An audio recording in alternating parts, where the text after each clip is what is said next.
passe par l'ANS. Alors l'ANS, pour certains, il y en a certains qui ont connu le CNDS, c'est passé à l'Agence nationale du sport aujourd'hui. L'Agence nationale du sport a une enveloppe générale et là, on n'est que quelques fédérations à pouvoir avoir et à traiter notre propre enveloppe. Ça, c'est important. Donc, à partir de là, cette enveloppe est distribuée aux différents territoires. Et dans cette dynamique, il y a il y a différents niveaux. Donc, il y a le niveau club, et c'est pour là qu'on est sur ce webinaire. Il y a le niveau comité et il y a le niveau ligue.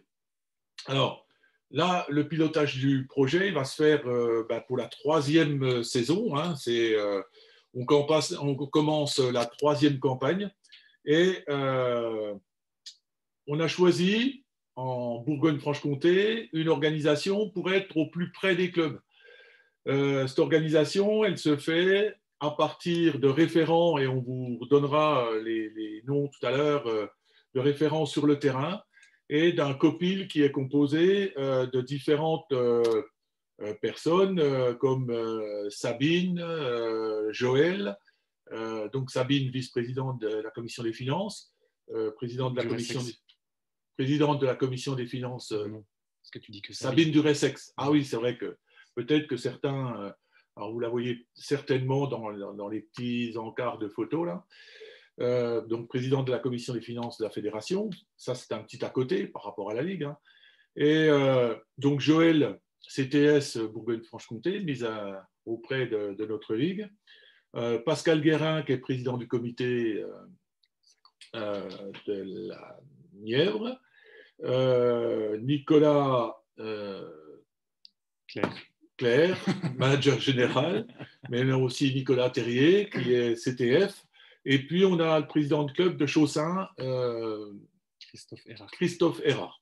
Voilà, dans le comité de pilotage. Donc, ce comité de pilotage, il va travailler avec des personnes qui sont sur le terrain, qui ne sont pas forcément le président de comité ou pas forcément le CTF. Par exemple, dans la Nièvre, ça sera Pascal. Sur certains départements, c'est le CTF. Sur d'autres, c'est un administrateur du comité qui prendra les choses en main. Pour être près de vous et pour que vous ayez un référent sur votre département. L'enveloppe a été augmentée cette année avec cette pandémie et autres. Le ministère a fait en sorte que l'Agence nationale du sport ait une enveloppe un peu plus conséquente. Donc l'enveloppe, elle est passée cette année, elle est supérieure à l'année dernière, elle est de 220 000 euros pour notre région, avec 50% à destination des clubs. Donc il est important que l'on fasse des dossiers le mieux possible pour pouvoir récupérer la part qui vous est destinée. Alors, vous avez dû recevoir mercredi dernier tous les documents qui ont été envoyés. Autrement, vous pouvez les retrouver si toutefois d'autres personnes à vos côtés voulaient voir ces documents. C'est sur le site, dans la rubrique Service au club, ANS 2021. ANS 21, 2021. Alors, certains ont peut-être assisté jeudi dernier au webinaire de la fédération qui était plutôt sur la technique face au dossier. Et c'est pour ça qu'on fera peut-être on fera un sondage. Nicolas prendra la main tout à l'heure pour faire un sondage pour mieux vous connaître, savoir s'il y en a qui ont participé déjà à ce webinaire-là ou pas, et puis que l'on puisse s'adapter par rapport à ce que l'on va vous présenter pendant l'heure qu'on a pris en compte. Alors, notre priorité, c'est de vous amener à faire de bons dossiers. Alors, pourquoi je dis de bons dossiers? Parce que lorsque ce comité de pilotage se retrouve après pour évaluer, c'était parfois compliqué, surtout la première session. On s'est amélioré sur la deuxième. Là, la troisième, on voudrait que ça soit encore mieux.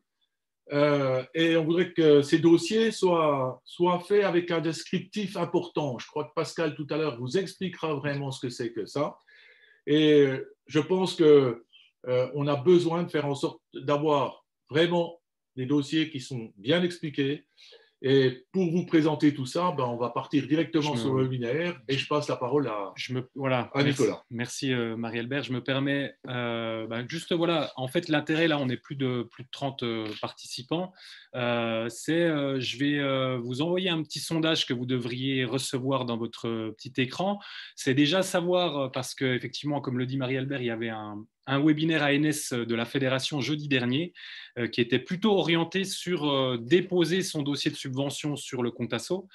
C'est pour ça que ce soir, il n'y avait pas de problème pour resuivre ceux qui ont le webinaire de ce soir, parce qu'on essaye de faire un webinaire qui est complémentaire. On va forcément avoir un peu de redite par rapport aux différents volets, mais on essayera de passer rapidement.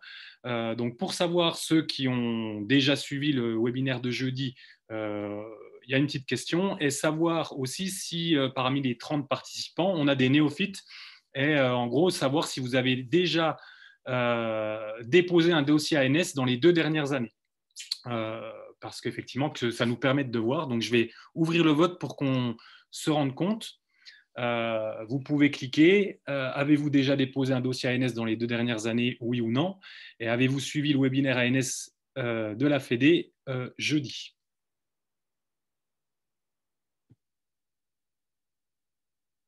Donc comme ça nous donne, vous voyez normalement, tu me confirmes Marie-Albert que tu vois les résultats du vote en direct ou pas? Non, je ne les vois pas. C'est moi qui les vois. Très bien. Eh ben, je vais vous donner les résultats. Donc, sur la première question, avez-vous déjà déposé un dossier ANS? On a 68% de oui. Et on a quand même 32% de personnes présentes ce soir qui n'ont pas encore, donc qui sont des néophytes. Donc, c'est intéressant aussi. Et la deuxième question, avez-vous suivi le webinaire ANS de jeudi dernier? 29%, 8 personnes oui, et le reste non. Donc, voilà, on a plus de 20 personnes qui n'ont pas suivi le webinaire. Pour information, pour vous donner un petit peu plus de précision, ce webinaire ANS de la Fédé, il est assez bien fait. Il dure une petite heure maximum et vous y trouverez tous les détails où on va rentrer. Il rentre un peu plus dans le détail du compte asso. Parce que pour déposer son dossier ANS, il faut le déposer sur la plateforme compte asso. Et là, il faut aller retrouver le lien du webinaire qui est dans la rubrique du site de la Ligue. Service au club ANS 2021, vous retrouvez le lien de ce webinaire pour avoir toutes les précisions qui vont arriver sur la dépose du dossier ANS 2021. Voilà. Donc, on va pouvoir continuer. Voilà, il n'y a pas, pour l'instant, il n'y a pas plus de questions de ça par rapport à l'introduction. Mais c'est normal. Après, si vous avez des questions, n'hésitez pas à les mettre dans le chat. On va passer la parole à... Oui, voilà. Par rapport au chat, oui, le webinaire de jeudi a été enregistré. Vous retrouvez le lien. J'ai mis le lien sur le site de la Ligue de hand. Dans la rubrique Service au club ANS, vous cliquez dessus et vous trouvez le webinaire. Comme ce webinaire de ce soir, il est enregistré et il sera également diffusé sur le site de la Ligue sur notre page YouTube. Je vais passer la parole à Pascal Guérin qui va nous présenter. Je viens de le dire. Non, c'est bon. Donc, je passe la parole à Pascal Guérin pour nous présenter, qui est notre président de comité, membre du comité de pilotage territorial, en gros représentant des présidents de comité et qui accompagne au plus près ces clubs également. Bonsoir tout le monde. Alors, déjà, je vais faire une toute petite introduction aussi. C'est que depuis, donc c'est la 3e année que c'est l'ANS qui gère, donc avec des objectifs fixés par la fédération. Et je trouve que globalement, ces objectifs répondent aux besoins de nos clubs. Alors qu'avant, avec le CNDS, des fois, on avait des actions où on pouvait se retrouver un petit peu loin par rapport aux actions qu'on mène. Alors, le premier volet, c'est solidarité et reprise dans un contexte sanitaire spécifique. Donc, pour les clubs, l'orientation, c'est de favoriser et de sécuriser la reprise. Et par rapport à ça, pour sécuriser la reprise, vous pouvez, dans votre demande, formuler une dotation de gel hydraulique, de produits désinfectants ou autres. Alors, sachant que ce n'est pas un achat de matériel ou de produits qu'il faut mettre, il faut bien mettre une action qui favorise et qui sécurise la reprise. Vous pouvez aussi, par rapport à ça, proposer une réduction sur le coût des licences pour les nouveaux adhérents, uniquement les nouveaux adhérents. Proposer également un complément à cette prise de licence en équipant les licenciés en matériel ou apportant d'autres services. Voilà concernant donc le premier volet, donc solidarité reprise dans un contexte sanitaire spécifique. Ensuite, le volet numéro 2, bon, alors c'est le développement des handballs. Alors, le développement des handballs, alors c'est notamment le baby hand, le hand à 4, le hand fit ou le beach handball. À savoir qu'il faut mettre en place des actions qui sont en cohérence, notamment avec les interventions au milieu scolaire, mais pas que, aussi périscolaire, extrascolaire, en lien avec sa collectivité, soit par des animations, des tournois ou autres animations qu'on peut mettre en place avec son club. Également, c'est le développement de la pratique du hand ensemble, hein, donc c'est avec les personnes en situation de handicap. Et puis troisièmement, développement de la pratique hand fit au sein des entreprises. Donc voilà pour ce volet numéro 2, développement du handball. Alors il faut vraiment essayer de mettre en place des actions en lien avec ces activités. Baby hand, hand à 4, hand fit, beach handball et hand ensemble. Voilà un petit peu les activités handball. Si vous dites que vous voulez faire du handball traditionnel, développement des pratiques, ça ne marchera pas. Ensuite, le troisième volet, c'est le volet formation des dirigeants et encadrants du handball. Donc, pour les clubs, c'est donc de développer les compétences individuelles et collectives donc des acteurs du club, hein, que ce soit des dirigeants, des entraîneurs, des accompagnateurs. Alors, bien sûr, toutes ces formations doivent être réalisées avec l'IDSF, hein, l'organisme, l'Institut de formation de la Ligue. C'est-à-dire que si vous voulez faire une formation, si vous ne pouvez pas organiser de formation en interne, il faut que ces personnes s'inscrivent sur… alors, Joël nous en dira peut-être un petit peu plus pour les inscriptions. Nous rappeler ça, hein, il y a un programme sur l'année, et donc avec plusieurs formations, plusieurs modules, et donc il y a possibilité de s'inscrire. Donc, on peut financer ces formations à ces bénévoles, à ces dirigeants, ces entraîneurs, avec donc une partie de cette subvention ANS. Ensuite, quatrième volet, nous avons le développement du vivre ensemble et de la citoyenneté. Donc là, il s'agit de contribuer donc un petit peu au vivre ensemble, la citoyenneté au sein du club. Donc, c'est soit pour les bénévoles, soit pour les supporters, bien sûr pour les joueurs, pour mettre en place des actions de sensibilisation, de prévention ou d'information contre des comportements déviants qu'on peut malheureusement trouver au sein de notre société. Également, ça peut être l'engagement et la prise de responsabilité pour les jeunes, ou alors des actions sportives inclusives en direction des publics éloignés. Alors là, on entend ceux qui sont dans les quartiers prioritaires de la ville. Donc, en fonction des départements, il y a des QPV. Avant, on appelait ça des US, des zones urbaines sensibles.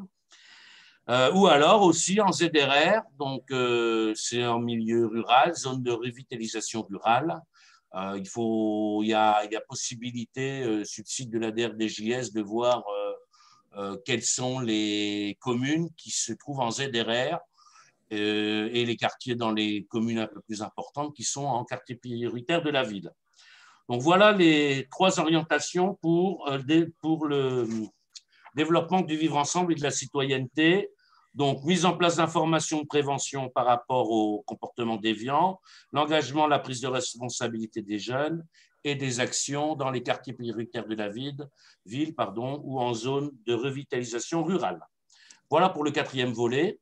Enfin, dernier volet, le volet féminisation. Donc, le but, c'est d'accroître la place des femmes dans toutes les composantes du club, que ce soit des pratiquantes, des entraîneurs, des arbitres, des dirigeants. Donc, soit en proposant des actions de développement ou d'autres actions en visant l'implication des femmes au sein du bureau, du conseil d'administration ou en tant que dirigeante pour le fonctionnement du club. Voilà un petit peu les éléments. Ensuite, je pourrais aussi dire, alors il y a aussi par rapport aux femmes l'information aussi qu'on trouve sur 2 axes par rapport au volet 3, c'est la formation des encadrantes aux pratiques, les pratiques handball, baby hand, handacat, handfit, il y a tous ces éléments-là qu'on doit aussi pouvoir retrouver. Donc, je dis des bêtises. Ça, je suis revenu, c'est que j'ai retourné ma page dans le mauvais sens. Donc, féminisation, c'est contribuer à l'accueil et à l'accès des femmes dans les pratiques de handball. Voilà. Alors, à savoir que les clubs, je vais terminer par ça, ils peuvent déposer 3 actions. Alors, l'avantage aussi, puisque quand même les documents sont assez clairs, dans votre note d'orientation adressée au territoire et au club, vous avez à la fin un petit tableau récapitulatif qui reprend tous les volets du projet sportif fédéral avec les orientations pour les clubs et puis quel champ il faut cliquer sur la demande de subvention sur le compte asso. Voilà, j'en ai terminé. Merci Pascal. Voilà, après ça, effectivement, on passe... Ah, oui, c'est vrai que mon volet 5 a disparu.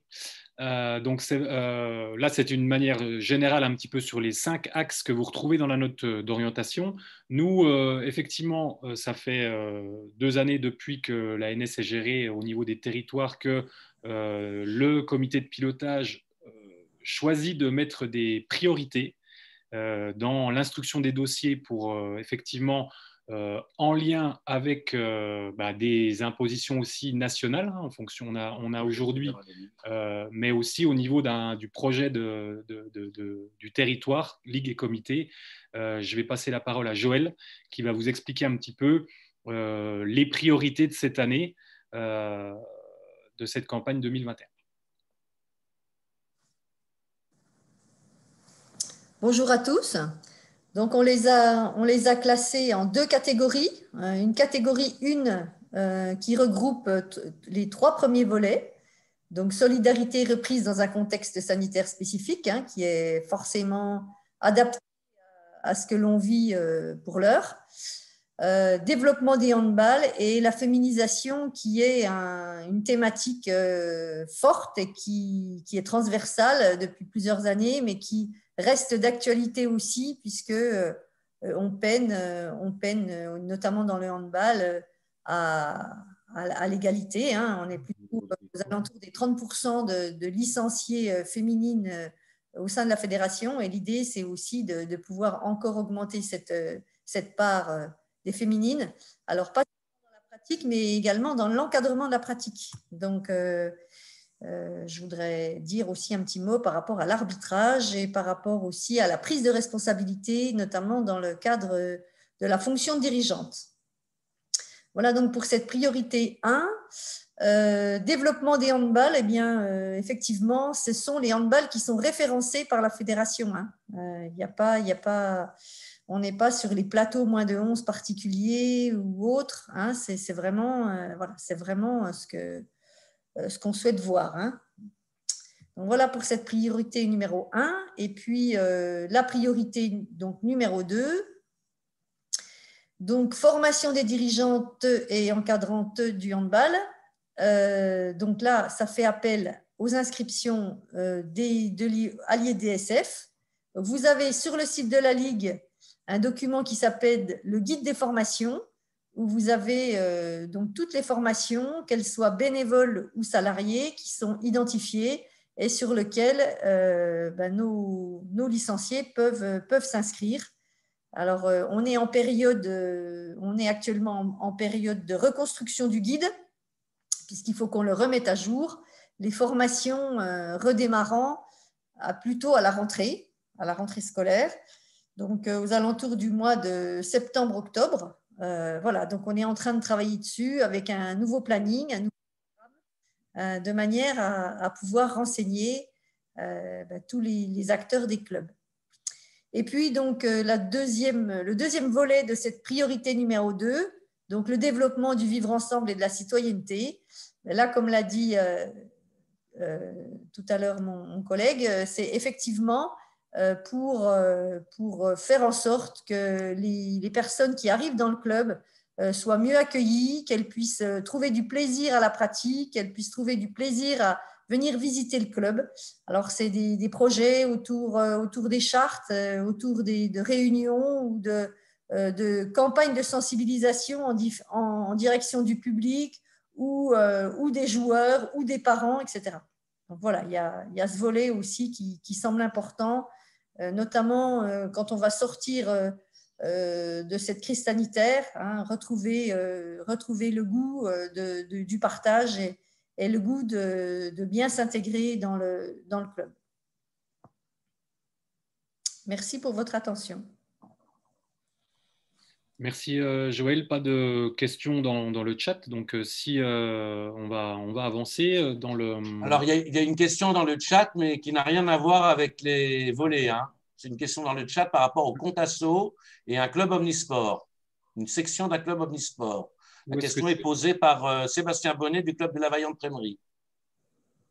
Ouais, parce qu'en fait, nous, le compte asso, c'est le compte, il couvre l'omnisport, c'est-à-dire il couvre le foot, l'escalade, il couvre tout le monde. Donc nous, on ne sait pas trop comment gérer. On ne peut pas avoir un compte club vraiment, uniquement pour le hand. Je ne sais pas comment ça se passe du coup. Alors, il faut savoir que Vaillante-Trémery n'a jamais déposé de dossier ANS, hein, et CNDS, j'en ai pas connaissance avant. Est-ce que les actions réalisées n'ont pas assez? Au niveau de cette question-là, clairement, là, sur un club omnisport, je me renseignerai moi au niveau national pour effectivement avoir vraiment les choses précises, parce que je ne suis pas sûr de ma réponse, même si je crois qu'ils l'ont évoqué aussi au webinaire de jeudi soir, mais on pourra donner effectivement une réponse précise, parce qu'on a plusieurs clubs omnisport de toute façon dans le territoire, donc ce sera bien d'avoir la réponse, mais on reviendra directement vers le club. Oui, ça serait sympa, parce que c'est vrai que c'est un peu compliqué pour nous la gestion là. Oui, mais c'est tout à fait possible.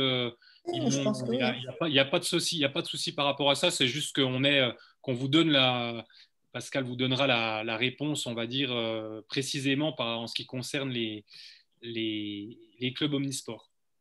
Ok, merci. Voilà. Ce que dit Cédric, effectivement, normalement, chaque section fait une fiche ANS. J'ai un club omnisport sur mon territoire et ils le font tous les ans. C'est ça. Est-ce que c'était la question de… Non, alors… De Paco, là Spaco. La question, effectivement, par rapport au bilan, on va y venir tout à l'heure, donc on répondra par rapport au bilan d'action sur la prochaine… J'ai répondu sur le chat qu'on en parlera tout à l'heure. Tout à fait. Ok.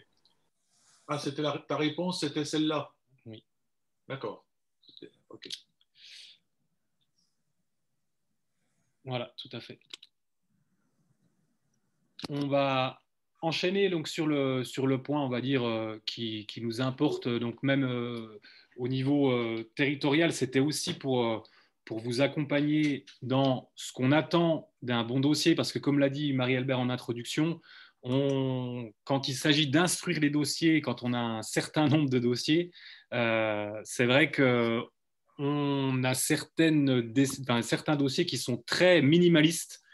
Et des fois, même si l'action peut paraître intéressante, c'est très difficile d'évaluer quand on n'a pas beaucoup de détails. Donc, je vais repasser la parole à Pascal, qui lui, en tant aussi que référent ANS du comité 58, va reprendre la parole sur ce qu'on attend en gros d'un bon dossier ANS, notamment sur la campagne 2021.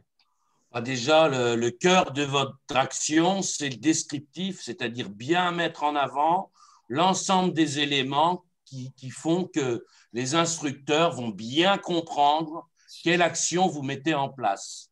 Donc, soigner son descriptif, c'est de préciser des dates ou pas, mais de préciser au moins une période ou un calendrier, dire s'il y aura la périodicité, est-ce qu'on va faire une animation une fois, plusieurs fois par semaine, par mois, vous voyez, ça, il faut déjà pouvoir mettre un calendrier. Ensuite, il faut pouvoir décrire l'action, qu'est-ce qu'on va mettre en place, quelle activité handball, qu'est-ce qu'on recherche, quel public, et puis comment on communique, comment on essaye de trouver ces participants, et puis mettre également un lieu, dire si vous allez faire ça dans le gymnase, en extérieur, je ne sais pas moi, est-ce qu'on peut faire du baby-hand plutôt fin juin ou pendant l'été en extérieur, sur un terrain, sur un stade. Vous voyez, il faut absolument être précis.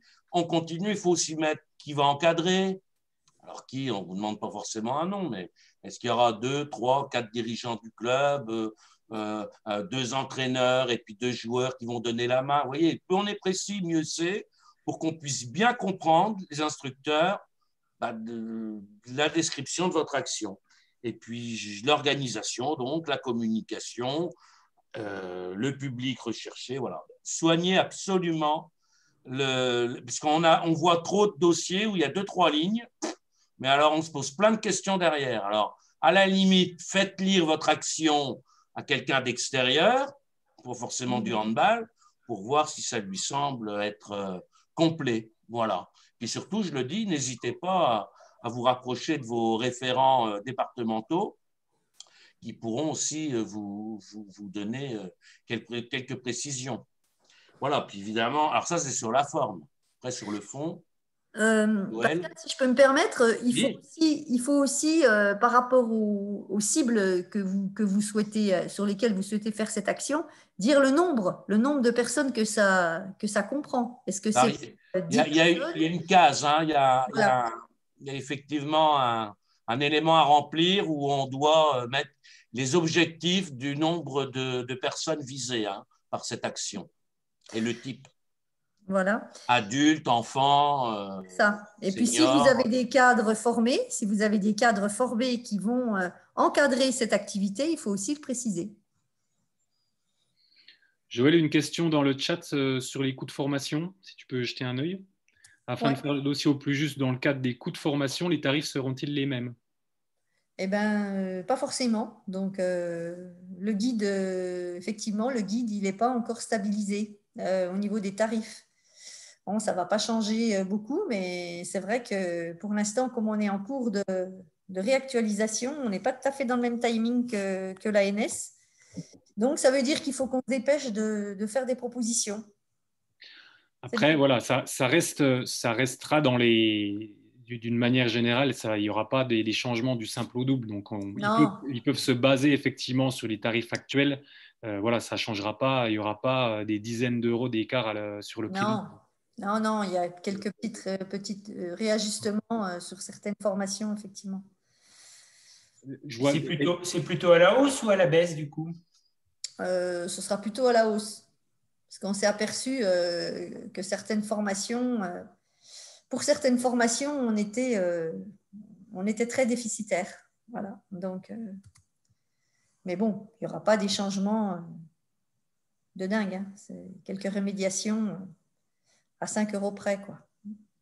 Pour je réponds, là je vois, je ne sais pas si c'est une question, mais les critères d'évaluation, c'est ce qu'on est en train d'expliquer là, sur la forme et le fond. On est vraiment sur les différents critères sur lesquels on va instruire.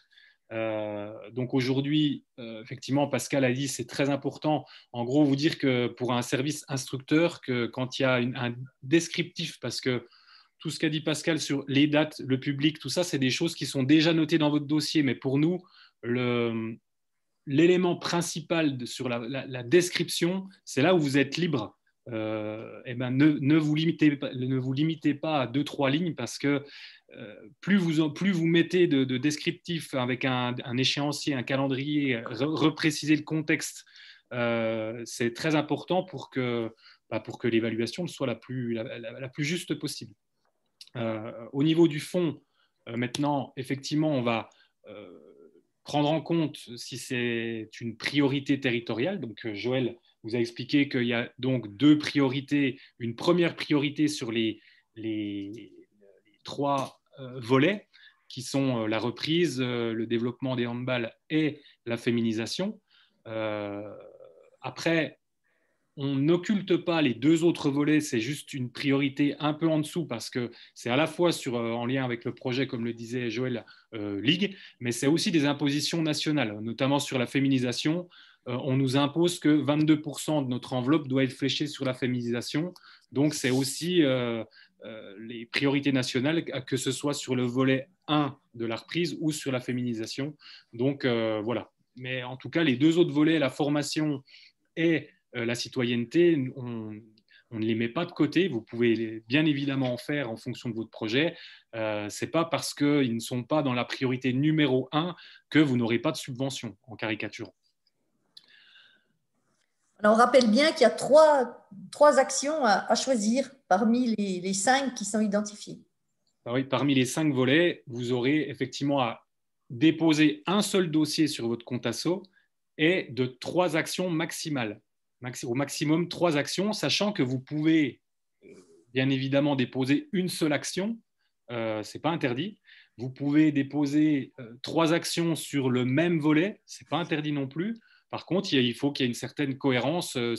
Ça aussi va être, quand on parle d'action pertinente aussi, est-ce que l'action est pertinente? Parce que des fois, on voit des actions complètement démesurées par rapport, à la demande, au coût de la demande. Est-ce que l'action elle est pertinente par rapport au club? Parce qu'aussi, dans l'instruction, on va se rapprocher des référents de comité pour savoir effectivement si cette action est pertinente par rapport à un contexte.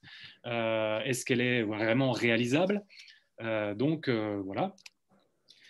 Et ensuite, la notion budgétaire qui est importante pour l'instruction. Là, je vais passer plutôt la parole à Sabine, qui a plus le rôle au niveau des budgets. Donc, voilà. Bonsoir à tous. Je vais essayer d'être assez claire et assez concise. Les chiffres, ce n'est pas toujours ce qui fait plaisir, mais ça va être important. Premier point, au sujet des bilans des actions 2020. Les bilans seront à faire pour le 30 juin 2021. Si l'action a été faite dans sa totalité, que votre bilan est total, il n'y a pas de souci. Si l'action a été commencée en 2020 et non terminée suite à la crise, cette action, il faudra juste expliquer dans votre bilan que cette action est prolongée sur la saison 2021. Si elle n'a pas du tout commencé en 2020 à cause de la crise et que vous avez la possibilité de la transformer sur 2021, vous l'expliquez aussi que votre action aura lieu de telle date à telle date. Et là, le bilan, il faudra le faire au 30 juin 2022. Si au 30 juin 2022, vous n'avez pas pu faire cette action-là du tout, malheureusement, cet argent-là sera à rendre. Mais vous avez jusqu'à la saison 21-22 pour la mettre en place. Donc, pas de panique pour ceux qui n'ont pas pu faire ou finir les actions 2020. Ça, c'était un premier point puisque ça répondait à une question et c'était important. Donc, maintenant, sur la cohérence du descriptif et du budget. Si vous avez, par exemple, mis du matériel dans votre descriptif, vous avez l'intention pour une action d'acheter du matériel. Surtout, pensez bien à valoriser ce matériel sur la ligne achat de matériel. Ça arrive qu'on ait des descriptifs où il n'y a pas de tarif en dessous. Si vous avez mis des RH, des salariés, mettez bien le montant des salaires de cette personne en relation avec le nombre d'heures que cette personne va faire sur cette fiche-là. Le budget doit être équilibré. On ne doit pas avoir une différence entre les charges et les produits. Ce budget s'équilibre, évidemment, si vous avez plus de charges que de produits. Ce budget s'équilibre par les fonds propres du club. D'autres dernières positions là-dessus, la demande de subvention ne doit pas dépasser 80% du montant de l'action. Si vous faites une demande qui couvre 100% de l'action, elle est automatiquement rejetée. Et dernier point important et qui n'a de valeur que pour 2021, les fiches, vous savez que vous avez un minimum de 1 500 €. Si cette année, dans les fiches que vous avez construites, il y en a une sur la solidarité, soit le premier volet, ce plafond descend à 1 000 €, même si vous êtes hors ZRR. Ça n'a valeur que sur 2021. Si dans votre descriptif, vous valorisez du temps de bénévole, il existe dans le bas de la fiche budgétaire un pavé où vous devez valoriser le temps de travail des bénévoles, le matériel qu'on vous aura prêté. Ça veut dire que cette action-là vous est aussi permis par tout ce que les gens vont vous aider à faire pour faire cette action. C'est quelque chose à valoriser, c'est important. Je vous réponds si vous avez des questions. Merci Sabine. Moi, je vais refaire parce que là, du coup, voilà, c'est en gros d'une manière générale ce qu'on attend d'un bon dossier ANS 2021. Donc là, c'est si vous avez besoin effectivement de rentrer dans les précisions de votre projet, n'hésitez pas surtout à solliciter votre référent ANS comité. On vous remettra les coordonnées à la fin du webinaire. Les 1 000 € sont sur quel point Alors c'est sur l'enveloppe totale. Si vous avez fait 3 fiches et que par rapport aux critères qu'on a jugés, l'action fait, l'aide ne fait que 1 000 € sur les 3 fiches, vous avez droit à 1 000 €. Si elle fait que 800 €, vous avez droit à 0. C'est sur les 3 fiches. Il faut que ça passe minimum 1 000 €. Au niveau de cette, en gros, de cette notion-là, les 2 exceptions, c'est aujourd'hui, pour résumer, pour ceux qui débarquent et qui n'ont jamais déposé un dossier ANS, le plafond, entre guillemets, minimal de la subvention pour l'ensemble du club, donc des 3 actions réunies, c'est 1 500 €. Attention, il y a 2 exceptions. Sabine vient de le dire. Les 2 exceptions où ça descend, où le plafond de la subvention descend à 1 000 €, c'est la zone de revitalisation rurale. Dans la note d'orientation territoriale, on vous a remis le lien pour aller voir si votre commune est en ZRR, ou alors si vous avez une des 3 actions dans le volet 1. Là, ça descend à 1 000 €. Il y a une petite erreur à éviter souvent, c'est que, imaginons, un club dépose 3 actions avec 500 € de demande par action, et qu'il y a une action qui en gros qui n'est pas bonne, qui n'est pas retenue, ou une erreur, imaginons un budget déséquilibré, le service instructeur ne peut pas valider cette action. Ça veut dire que si dans ces 3 actions, il n'y a pas de volet 1, ni le club n'est pas en ZRR, ça veut dire qu'il doit atteindre 1 500 €, même si les 2 autres actions à 500 € sont bonnes, ce qui veut dire qu'il y en a une des 3 qui n'est pas bonne, ça fait 1 000 €. L'ensemble de la subvention, on ne peut pas faire de subvention à 1 000 € sur ces 2 actions-là. C'est le minimum à 1 500. Donc, il y a une petite subtilité. Il faut faire attention à ce plafond parce que souvent, enfin, pas souvent, ça nous est arrivé effectivement d'être en difficulté sur le fait que le club a été assez minimaliste dans son dossier et a déposé quand même 3 actions, mais 3 petites actions, et donc arrivait tout juste à la subvention des 1 500 €. Et s'il y en a une des 3 qui n'est pas bonne, c'est voilà.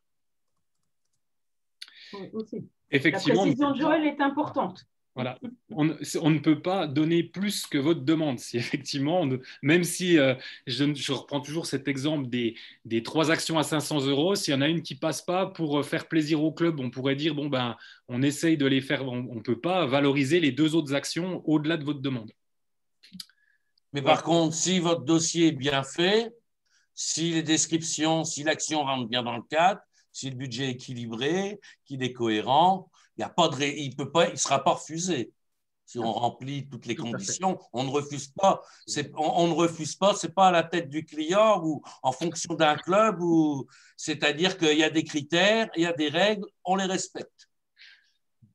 Donc, pour résumer, avant de peut-être répondre à vos questions, parce qu'on a un petit point aussi sur l'ANS emploi à la fin du webinaire, mais je résume ce que vous avez déjà dû avoir, mais au cas où si vous n'avez pas eu les documents, c'est que vous n'avez pas eu le mail, vous n'avez pas été destinataire du mail. Le mail a été envoyé à l'ensemble des clubs sur la boîte standardisée. Vous retrouvez l'ensemble des documents ANS 2021 sur le site Ligue, rubrique Service au club ANS 2021. Vous retrouverez la note d'orientation nationale, la note d'orientation territoriale avec les priorités, avec le résumé où vous devez déposer avant le 21 mai 2021 minuit votre dossier sur le compte asso. Dans la note d'orientation territoriale, je vous ai remis les liens du guide pour utiliser le compte asso. La demande de subvention que vous proposez devra comporter impérativement un dossier. Donc, vous faites une seule demande sur le compte asso avec 3 actions maximum. Vous pouvez déposer une seule action avec le risque qu'elle soit refusée, mais en tout cas, vous avez la possibilité de déposer entre 1 et 3 actions. Au final, la subvention, pour être accordée, elle ne peut être inférieure à 1 500 €, sauf les 2 exceptions qu'on a vues, ZRR ou si on a une action sur le volet 1 reprise. Attention, votre demande de subvention ne doit pas excéder 80% du budget total de l'action. Donc ça, c'est un critère. Pour une action coûtant au total 2 000 €, la demande de subvention ne peut être supérieure à 1 600 €, pour vous donner un exemple précis. Et le budget, effectivement, doit obligatoirement être équilibré. Et puis, aussi éviter certains chiffres, comme on les a vus l'an dernier, par exemple, kilomètres et puis 2 000 € au bout pour pouvoir faire un budget. C'est des chiffres qui arrangent bien pour pouvoir faire, sauf que quand on recalcule les kilomètres au prix qu'on peut avoir, par exemple, au niveau d'une ligue ou au niveau d'un comité, ça faisait un certain nombre de kilomètres qui n'étaient juste pas possibles à parcourir pour l'action qui était proposée. Faisons attention à ces chiffres que l'on trouve facilement. Essayons de les motiver, de les expliquer et de vraiment donner du détail. C'est aussi là-dessus qu'on ne peut pas prendre en considération certaines choses parce qu'il y a des fois, il n'y a pas le détail et c'est complètement incohérent. Quand Pascal ou Joël, ou je ne sais plus, ou Sabine parlait de cohérence aussi par rapport aux chiffres, ça doit être vraiment en relation par rapport au contexte qui a été donné, par rapport aux explications.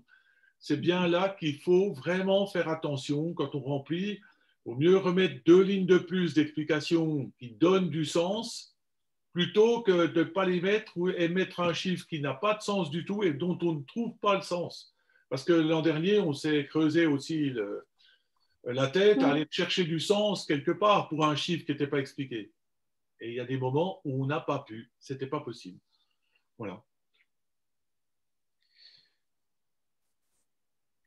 Alors, si une demande de subvention a déjà été déposée sur une action auprès de la politique de la ville, pouvons-nous déposer à nouveau une demande auprès de l'ANS? Oui. Oui, si vous mettez bien dans la ligne subvention de la ville le montant que vous y avez touché. Ne pas exclure le montant que vous avez déjà sur cette action-là. Et c'est même important, effectivement, sur des actions conséquentes où il y a des demandes de subventions croisées, entre guillemets. C'est important. Quand on parle d'avoir un budget complet, on a trop souvent des budgets avec une ligne de charge, une ligne de produit, la subvention ANS, où en gros, on fait le dossier très rapidement, on demande 1 500, il y a 1 500 de produits. Enfin, voilà. Donc, essayez aussi de bien réfléchir, mais c'est aussi l'intérêt pour vous, c'est de structurer l'action, entre guillemets. C'est plus on a de précision et plus c'est simple. Par contre, n'hésitez pas à vous faire accompagner sur ce côté financier. Oui.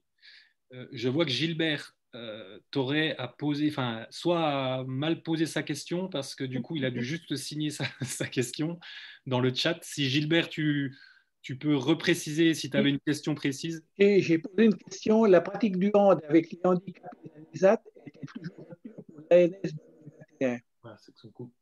Alors, on n'a rien compris. Alors, soit tu es sous un tunnel, Gilbert, ou soit on n'a vraiment pas du tout compris. Vous m'entendez là? Bon, là, on t'entend bien. Bon, j'ai posé la question. On a, nous, à Montbard, on a un ESAT pour des handicapés et avec qui on fait la pratique du handball. Est-ce que c'est toujours valable pour les dossiers ANS 2021? C'était valable en 2020, en 2019. Est-ce que cette année, on peut renouveler avec les handicapés? Oui. Vous avez compris ma question? Oui, tu as un projet sur handicap, le handball handicap, il n'y a pas de souci? Pas de souci, là. Ça fait partie du développement des handballs. D'accord. Bon, non, mais parce qu'on n'en a pas parlé tout de suite, là. Et la semaine dernière, je n'étais pas là. J'étais en réunion. Et c'est pour ça que je voulais savoir si le handicap, parce que les handicapés sont très... Non, mais c'est toujours bon. Bon, je vous remercie. Notamment, par exemple, sur une action de Hand à 4, hein, parce que pour ces publics particuliers, le Hand à 4 peut être un support dans le développement des handballs en direction des personnes en situation de handicap. Donc, pas de souci là-dessus. Au contraire, plutôt une bonne action. Je vais répondre à Donc, Edouard. soit ça rentre dans le volet développement de la pratique du hand ensemble, hein, le volet 2, on reprend, hein, si je me trompe, ou alors volet 4 aussi, développement du vivre ensemble et citoyenneté, puisque c'est un public éloigné de la pratique. Tout à fait. Donc, ça peut être sur l'un ou l'autre des volets, M. Toré. D'accord. Non, ben parce que je n'ai pas eu encore le temps de lire ce qui nous a été envoyé là. Et depuis le début de la réunion, personne ne parle du handicap. Ah si?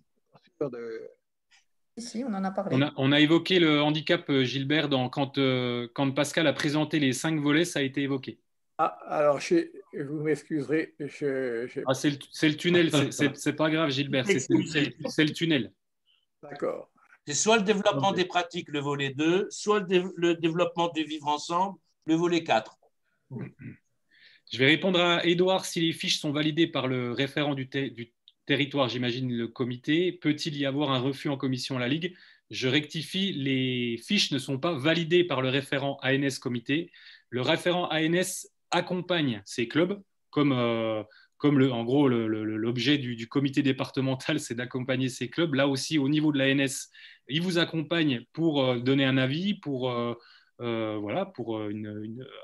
amener une compétence supplémentaire.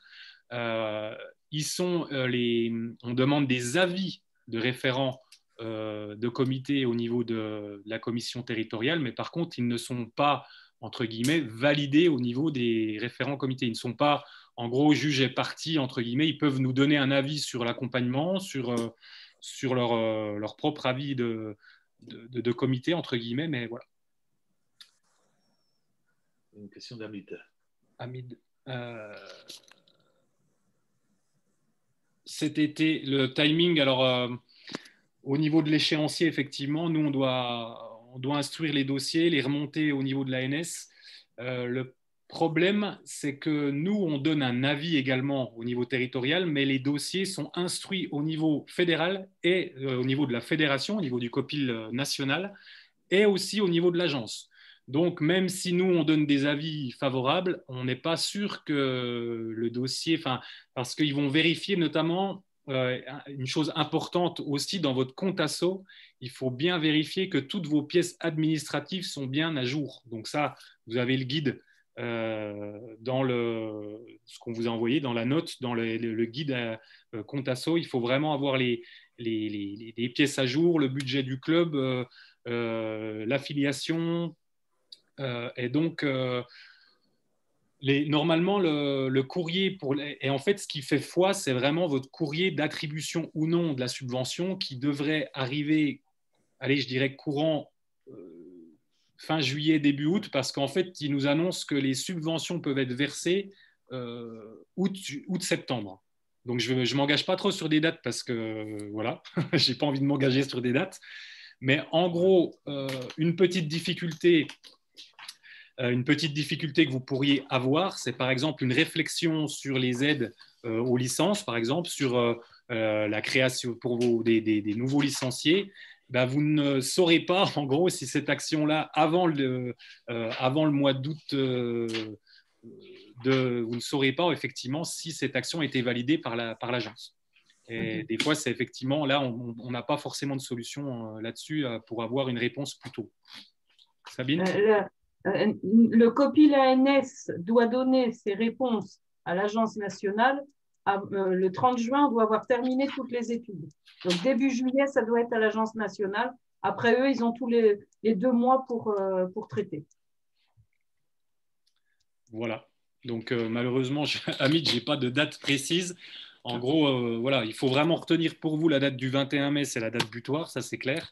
Mais en gros, effectivement, dans votre réflexion d'action, des fois c'est un peu difficile et c'est pour ça, en fait, ça va dans le sens que ce qui est bien aussi, c'est que les actions ne dépendent pas complètement de la subvention ANS. C'est pour ça que nous, on insiste sur le fait que de 80%, que l'action ne doit pas être au-delà de 80% parce qu'on essaye d'inciter les clubs à ce que, ben, effectivement, l'ANS, c'est bien, mais il faut qu'elle soit un peu co-financée, soit par des fonds propres, et que l'ANS vienne en complément, entre guillemets, de l'action. Question sur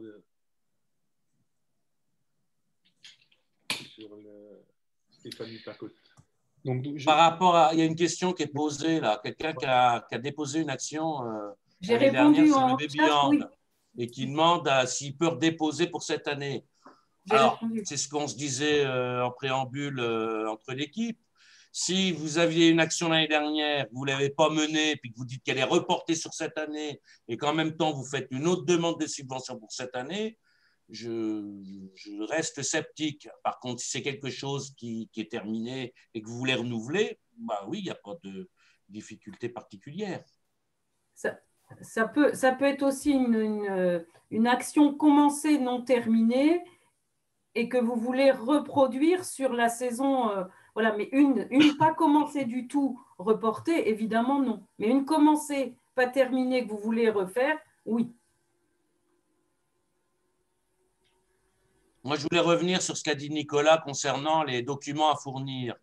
Alors, un document important où souvent il peut y avoir une erreur, votre budget de l'année 2021, le budget du club. Il faut bien que le montant qui apparaît en recette dans la demande de subvention ANS, correspond bien au montant de votre demande pour les 1, 2 ou 3 actions. Hein. Et ce qu'il faut savoir, c'est que vous avez le droit de modifier un budget en cours d'année. Si c'est un budget, c'est un document de prévision. Donc, si vous aviez fait votre budget, vous dire, bah, tiens, regarde, là, il y a une opportunité, on peut peut-être demander, je ne sais pas, moi, 2 000 €, bah, refaites votre budget du club équilibré en précisant 2 000 € pour la subvention ANS. Autre élément, charges et recettes supplétives, ce que disait Sabine tout à l'heure, le nombre d'heures estimé pour le temps passé par les bénévoles dans l'encadrement. Alors bon, je ne crois pas qu'il y ait une règle bien précise, mais on peut partir sur un coût de 15 € de l'heure. On met la même chose en dépenses. Le minimum, c'est le taux du SMIC. Pardon? Le minimum, c'est le taux du SMIC. Alors donc, le taux du SMIC, 10 €. C'est plus simple pour calculer, vous pouvez mettre ça. Voilà, en estimant un nombre d'heures fois le nombre de bénévoles et vous mettez ça à la fois en recettes et en dépenses dans le pavé en dessous.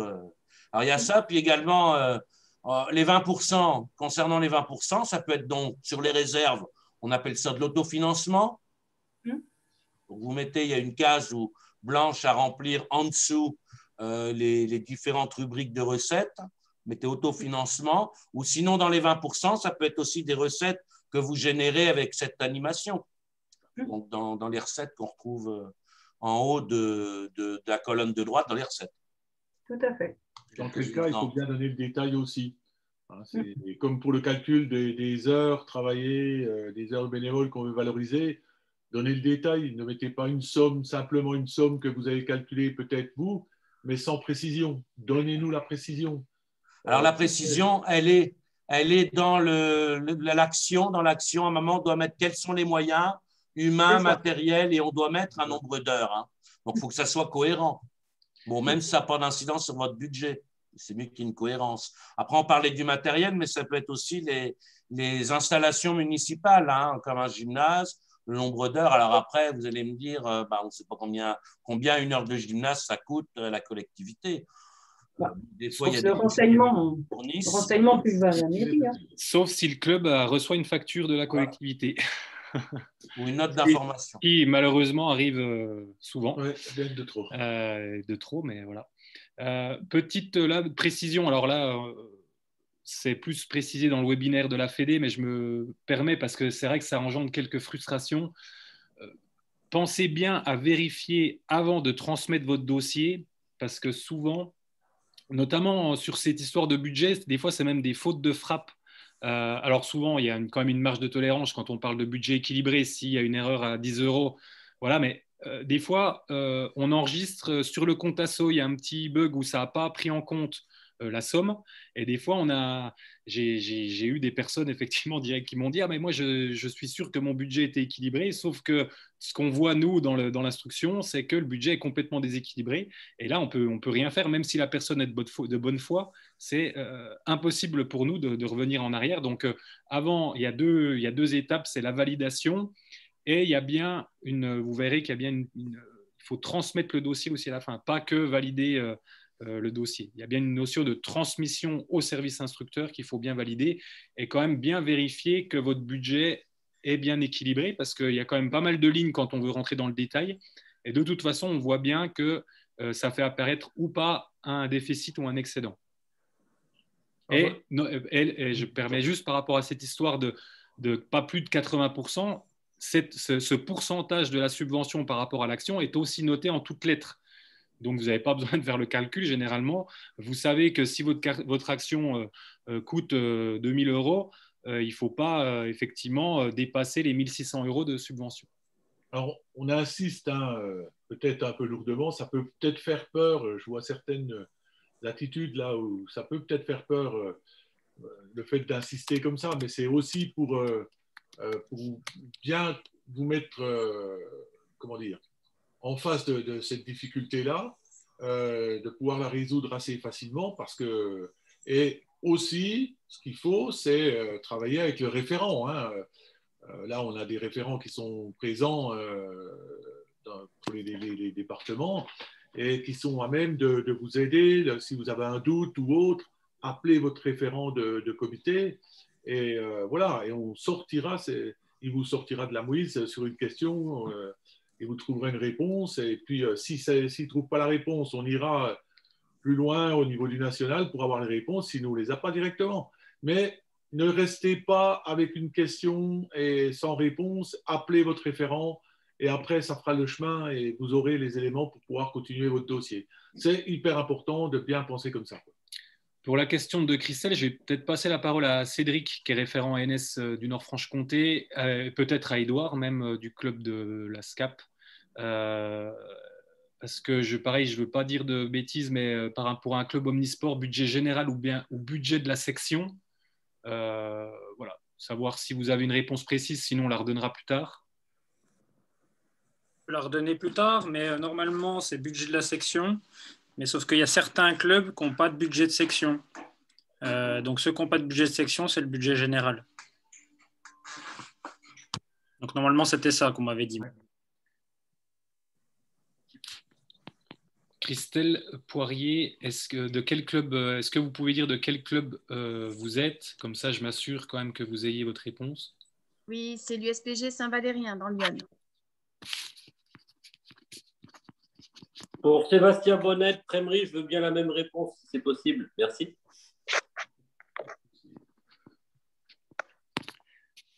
Est-ce qu'il y en a d'autres qui sont dans la même situation? Oui, à Mèche, c'est la même situation. C'est la même situation, Jean? Oui. Vous m'aviez entendu pour Prémery, moi, c'était bon? Prémery, c'est bon. Saint-Valérien, Prémery, Mèche, moi, je donnerai la réponse directement à votre référent ANS qui vous transmettra la réponse. Merci. Okay, merci. J'informerai les 8 référents ANS de la réponse, comme ça, s'ils ont des questions, c'est le but du jeu, c'est que voilà, moi, je suis plutôt en lien avec le national et vos référents ANS sont à vos côtés pour vous épauler. Et s'ils n'ont pas la réponse, ils se retournent vers moi.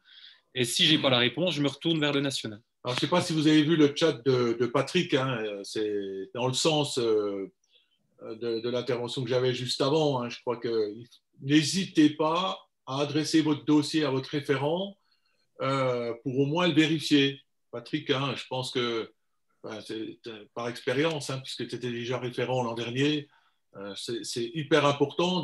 Si vous avez un doute, ne restez pas avec ce doute-là. Vous avez un référent, vous avez les noms, vous avez les adresses, appelez-le, envoyez un mail ou ne restons pas comme ça sur un dossier qui ne passerait pas pour une bêtise, pour une bricole.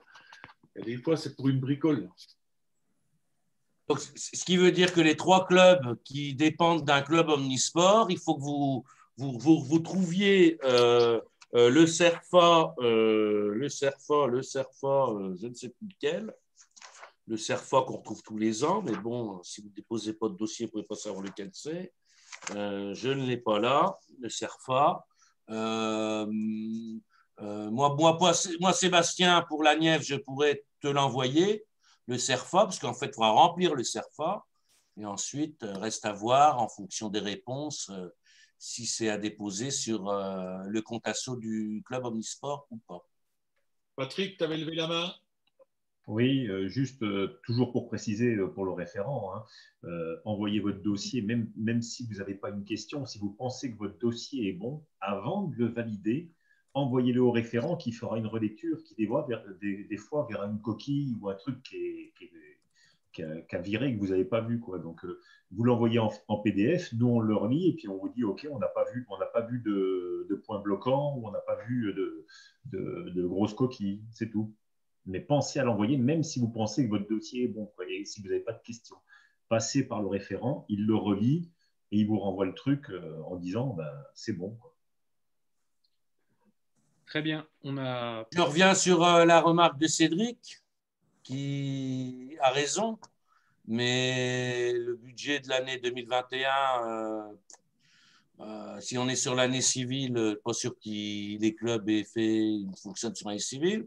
S'ils fonctionnent sur l'année sportive, ça va être plutôt l'année 2021-2022. Donc, je ne pense pas qu'il y ait encore eu des AG de réaliser. Oui, ça va être compliqué d'avoir des budgets. Voilà, mais après, ça, c'est pareil pour tout le monde. Hein. Moi, si l'AG n'est pas faite, il te semble les documents qui gèrent, c'est ceux qui sont votés en AG obligatoirement. Hein. Tout à fait. Donc, en gros, c'est le dernier voté. Voilà. Quelle que soit l'année, quel que soit ton timing, c'est le dernier voté qui doit être mis dans le dossier. Tout à fait. Bon, mais il y en a qui ne votent pas leur budget, ce n'est pas une obligation non plus, hein, pour les clubs. Le dernier présenté à l'AG. Ah oui, oui, mais c'est pas. Ouais. Obligatoire, hein. Attention là, je me mets à la place des personnes qui découvrent l'ANS, parce qu'il y en avait quand même pas mal dans le sondage du début, un tiers. Là, on parle bien des budgets qui sont insérés dans les documents administratifs du compte asso. On ne parle pas du budget par action. Le budget général. Le budget de votre action, c'est le budget de l'action. Là, on parle du budget général du club, de l'asso, qui est déposé dans les pièces administratives du compte asso. Bien, enfin, je me mets à quelqu'un qui ne connaît pas trop, peut-être que voilà. Et on parle bien, là, il y a deux choses différentes, les budgets d'action et le budget général. Voilà, je vous ai remis, de toute façon, là, c'est les référents ANS, ils sont dans la note d'orientation territoriale présente sur le site, donc si vous avez mal noté ou si, voilà, il n'y a pas de souci. Alors, question. Alors, la première de Christelle, si une demande FDVA est en cours, faut-il l'intégrer au budget? Je dirais que oui, c'est un budget prévisionnel, donc c'est prévisionnel qui peut être modifié en cas de besoin, mais c'est prévisionnel, donc oui. Et la dernière question, un budget final, c'est un bilan, hein, ce n'est pas un budget. Voilà. Le budget prévisionnel, c'est bien mais de toute façon, je crois qu'il faut aussi le bilan, hein, les comptes annuels dans le compte asso. Ouais. Non, mais la personne demande si on parle d'un budget prévisionnel ou d'un budget final. Un budget final, c'est le bilan. Oui, c'est plus un budget. Voilà. Le budget du club et le compte, voilà, les bilans en compte de résultats sont à mettre dans les dossiers administratifs sur votre fiche administrative compte asso. C'est ça. Voilà. Et en tout cas, moi, jusqu'à maintenant, voilà, le budget général, c'est souvent le budget pour un club omnisport, le budget général du club omnisport. Oui. Je demanderai quand même la précision. C'était la question principale, mais voilà. Je reviendrai vers vous pour qu'effectivement, on ait l'avis de l'ANS nationale. Voilà, merci. En tout cas, il n'y a plus de questions. On va passer sur une petite parenthèse. Je vais passer la parole à Joël sur l'emploi ANS pour terminer, pour clôturer ce webinaire, pour juste vous repréciser que la campagne est en cours de lancement. Joël? Oui, alors deux sortes d'emplois ANS, hein. Des emplois plutôt d'éducateurs sportifs donc, qui sont réservés à des personnes qui sont titulaires d'une carte professionnelle, hein, donc qui ont déjà un diplôme reconnu par le registre national des certifications professionnelles. Donc, il y a effectivement auprès de vos services départementaux, donc anciennement les DDCS, donc une possibilité de déposer des dossiers pour demander donc un emploi. Alors, il y a deux dispositifs. Il y a un dispositif qui s'appelle Un jeune, une solution, 2 fois 12 000 euros pour donc, ces personnes sur 2 années. Voilà. Et un deuxième dispositif sur 3 années, 3 fois 12 000 euros d'aide, à condition que l'emploi soit un emploi CDI. Voilà, donc ça, c'est à construire avec vos services départementaux de la jeunesse, de l'engagement et du sport pour chaque département. On peut vous accompagner sur ces projets d'emploi. Hein, donc, vous pouvez me contacter par mail. Ensuite, on prendra contact avec vous pour voir comment vous accompagner. Donc ça, c'est un premier dispositif. Un deuxième dispositif qui concerne l'apprentissage. Donc, l'apprentissage, ça s'adresse à des jeunes qui ont entre 16 et la veille de leur anniversaire des 30 ans. Hein, donc, attention à ça.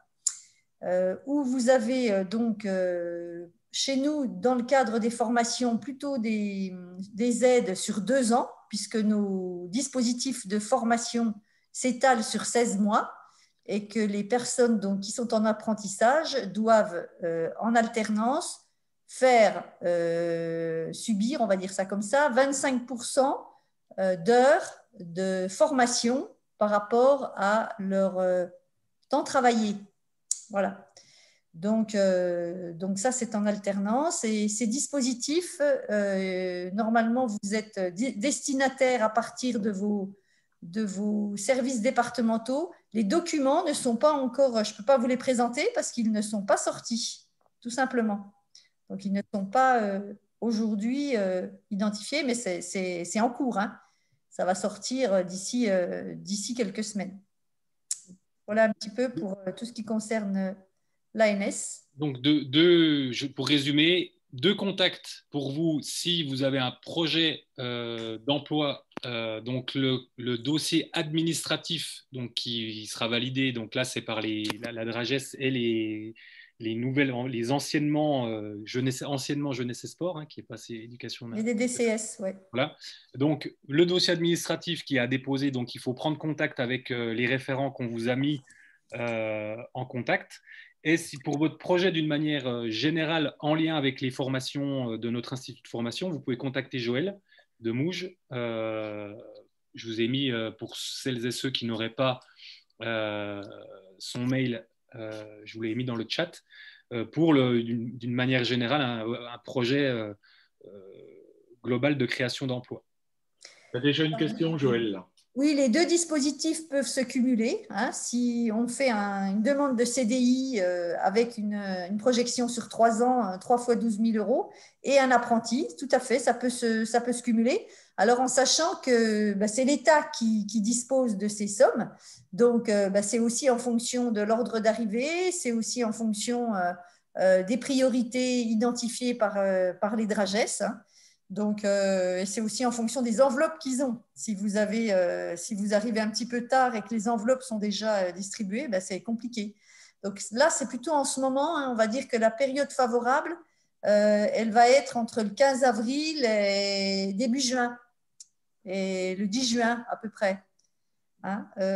L'apprentissage, ça peut aller jusqu'à septembre, mais souvent en septembre, les enveloppes, elles sont déjà dépensées. Donc, il ne faut pas s'y prendre trop tard, effectivement. Une petite remarque, Joël, pour l'aide ANS, pour les apprentis. Si le jeune il a moins de 21 ans, sachant que l'aide de l'État du 1 000 euros, l'aide initiale de l'État du 1 000 euros couvre le salaire et les charges, là, il n'y aura pas d'aide complémentaire. C'est ça. Voilà, il n'y aura pas d'aide complémentaire et ces 8 000 euros sont plutôt destinés à des apprentis qui auraient plus de 25 ans. Ah, voilà. Voilà, c'est plutôt pour ces personnes-là, effectivement. Est-ce qu'il y a une barrière d'âge, Joël? Sinon, vous gagnez de l'argent. Sinon, vous gagnez de l'argent en embauchant un apprenti. Donc, c'est pas trop c'est pas trop le but. Donc, effectivement, il y a une aide complémentaire dans le milieu du sport pour ces apprentis, effectivement, qui est de 8 000 € la première année et de 2 000 € la deuxième année pour les apprentis de plus de 25 ans. Une question de Franck par rapport à est-ce qu'il y a une barrière d'âge pour le CDI, Joël? Non. Non, d'accord. Il y a par contre des aides supplémentaires, notamment dans le cadre de la professionnalisation, par exemple, quand on a plus de 45 ans. Ça peut arriver.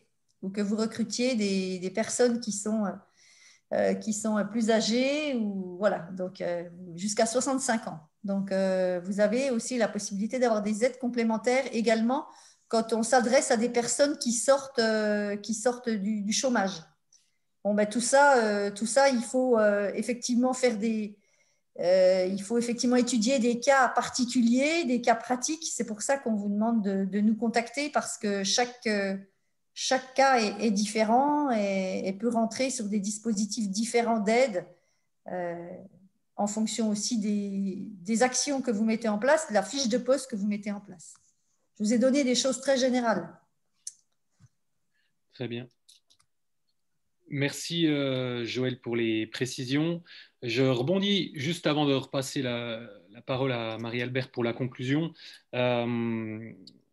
C'est assez par rapport à la subvention que vous allez toucher. Souvent, ceux qui sont habitués à déposer un dossier, qui sont bien rodés, qui ont l'habitude d'avoir une subvention parce que c'est bien construit, la comparaison avec les années précédentes est un peu difficile parce que les enveloppes sont souvent pas identiques et le nombre de clubs aussi à demander n'est pas identique. C'est-à-dire qu'aujourd'hui, on démocratise beaucoup cette demande de subvention, on essaye de vous accompagner au mieux. Le petit revers de médaille, c'est que plus il y a de clubs qui vont déposer un dossier, moins il y aura d'argent entre guillemets à distribuer. Donc, imaginons pour une même qualité de dossier sur les 2 dernières années, peut-être que s'il y a énormément de clubs qui se sont mis, surtout, je mets bien, la situation actuelle fait que je pense que les clubs se penchent de plus en plus sur la recherche de subventions et que peut-être ceux des 2 dernières années qui étaient un peu frileux pour se faire une demande ANS, eh ben justement, peut-être qu'on aura beaucoup plus de demandes cette année et que du coup, le montant par club à distribuer sera un peu moindre. Donc, ne soyez pas frustrés si jamais ça arrive et que vous voyez que vous aviez blindé vos dossiers, que vous aviez encore fait mieux, peut-être que vous n'aurez peut-être pas plus que l'année dernière. Ça, c'est bien des prévisions, mais c'est pour éviter les frustrations. Des fois, voilà, en fonction, on ne peut pas aujourd'hui savoir combien de clubs vont demander. Voilà, Pas d'autres questions? Apparemment, non. J'espère qu'on a répondu le mieux possible.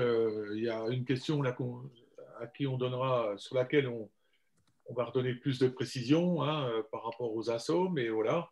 Moi, vous avez peut-être trouvé que l'on insistait peut-être lourdement ou beaucoup sur beaucoup de points, mais je crois que c'est vraiment nécessaire. Par contre, j'insiste à nouveau sur l'accompagnement. On joue la proximité, on a joué la carte de la proximité au niveau du territoire avec la démarche que l'on a mis en place déjà depuis 2 ans. On veut vraiment jouer cet accompagnement avec les référents comme Patrick, comme Pascal, comme Cédric qui sont là au plus près. Il y en a qui appellent, il y en a qui voilà, etc. Chacun sa technique, mais faites en sorte d'utiliser cet accompagnement et cette notion de service au club. On est là pour ça. L'ANS, c'est une enveloppe nationale. C'est à nous d'en profiter et de faire en sorte que ça puisse aider le club à mettre en place des actions comme vous avez pu le voir dans les différents volets. La féminisation fait partie de nos préoccupations aussi sur notre démarche territoriale. La reprise également, c'est les handballs, utiliser les handballs dans les périodes difficiles comme on est en train de vivre, c'est hyper important. Et puis aussi le dernier volet sur ces notions de savoir-vivre, l'association, etc. Et je pense que ça, c'est important de bien s'y pencher et de bien travailler sur ces différentes thématiques-là. Merci de votre présence. J'espère qu'on pourra se retrouver quand on sera peut-être vacciné ou plutôt autour des terrains, parce que ça nous manque un petit peu. Vous voir en petit carré comme ça, en petit rectangle, là, c'est pas toujours facile. En plus, il y avait une visio non-fumeur, mais je vois que le président du BEX avait allumé sa cigarette, mais il ne savait pas. Tant pis, hein, voilà, mais bon, tant pis, on l'a dénoncé devant tout le monde. Mais bon, voilà, c'est pour un petit sourire à la fin, et je crois qu'on en a bien besoin. Bon travail. Bon travail. Maintenant, tout repose sur vous pour ces dossiers, et n'hésitez pas à rappeler vos référents. Je vous souhaite une bonne soirée. Je vous dis à très bientôt, à très vite, et puis merci de votre présence. Bonne soirée à tous. Bonne soirée à tous. Bonne soirée. À toutes et à tous, pardon. À toutes et à tous.